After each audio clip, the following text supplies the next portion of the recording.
చూడు చూడు, నీ ఫేవరెట్ పొలిటీషియన్ జంగయ్య నిన్న ఒక స్కూల్కి వెళ్ళి ఏం చేశాడో తెలుసా? ఏం చేశాడు? బెంచీలు కుర్చీలు ఎత్తుకొచ్చాడా?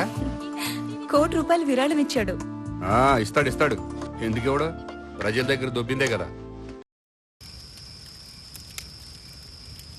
ఓ శ్రీరాములమ్మ సినిమా చూసావా? చూశాను. ఎప్పుడో చిన్నప్పుడంటే అప్పుడు నీ వయసు ఎంత ఉంటుంది? ఓ 13 ఏళ్ళు ఉంటాయి. అంటే నాకు 8.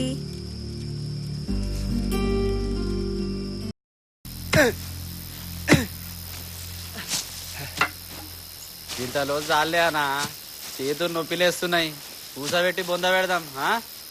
నిన్ను బొంద పెట్టినాడు కాదురా తవ్వు. ఏం రో బక్కోడా నవవార్తి ఏమన్నావురా? నీ అయ్యా నా కొడుకుని ఏమన్నా అన్నావంటే నేను పేగులు తీస్తాను నీ. ఎరా ఎప్పుడు చూసినా అమ్మాయి మీద పడి సత్తావే. ఈ సంగతి అన్నకి తెలిసిందనుకో చంపుతాడురా నిన్ను. చంపుతాడు. ఆయనకేం అన్నీ ఉన్నాయి. ఎక్కడ తిరిగి మనమే తూడుచుకుంటా కూర్చున్నాం. ఇంకా మారవరా నువ్వు? 10 ఏళ్ల క్రితం మీరు ఒక స్కూల్ టీచర్, 4,000 జీతం. ఈ రోజు ₹1,00,00,000 విరాళం ఎలా ఇవ్వగలిగారు? సరేనయ్యా, ఈ డొంక తిరిగి ఎందుకు గానీ ఎంత కావాలేటి? రాతలు మార్చి సంపాదించాల్సిన అవసరం నాకు లేదు. వస్తే రాయటం మానంటావు. నువ్వు రాసి ఏంటంటే సాధించేది? జనం నువ్వు రాసింది పొద్దున చదువుతారు, సాయంకాలం పొకోడి పట్టం కట్టుంటారు. తెలుసా నీకు? స్నానానికి వెళ్ళొస్తా ఉన్నా. అంజీ,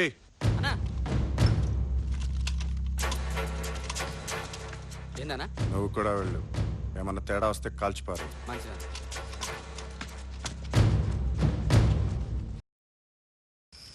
కోటాను కోట్ల స్కామ్లు, పొలిటికల్ కరప్షన్, ఈ దేశ భవిష్యత్తు మీద మీ అభిప్రాయం ఏంటి? ఆశతో బతకటం అలవాటైపోయింది. భవిష్యత్తులో వ్యవస్థ బాగుపడుతుందని మా నమ్మకం. ఎలా బాగుపడుతుంది? ఏ పార్టీ వ్యవస్థను మార్చే పొజిషన్లో ఉంది? ఒక్క పార్టీలోనైనా గాంధీ లాంటి నిస్వార్థమైన నాయకుడున్నాడా? ఉన్నాడా? అలాంటప్పుడు ఎవరొచ్చి మారుస్తారు ఈ వ్యవస్థని? నేను ముందు మీలాగే ఉండేవాడిని, ఆశతో. ఎదుటే కలనా నిన్ను చూడని,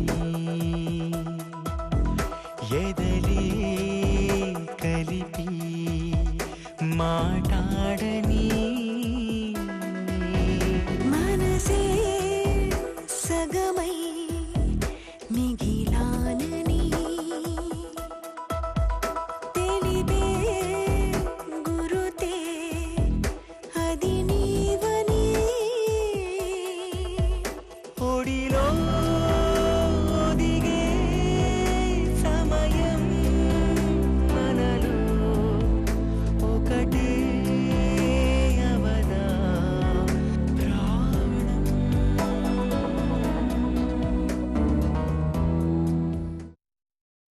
నిన్ను నేనే చంపుతాను. నా చేతులతో స్వయంగా చంపుతాను.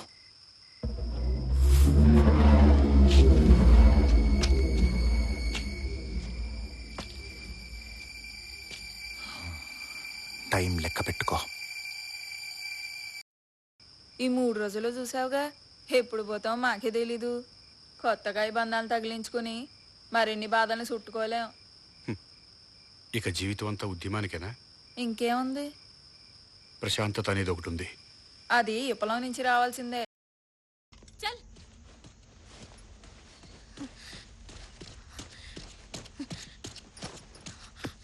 मैंने चाय दे ఛీ సస్తే బాగుండు. మన బతుకులింటే కొట్టుకొని చావాల్సిందే.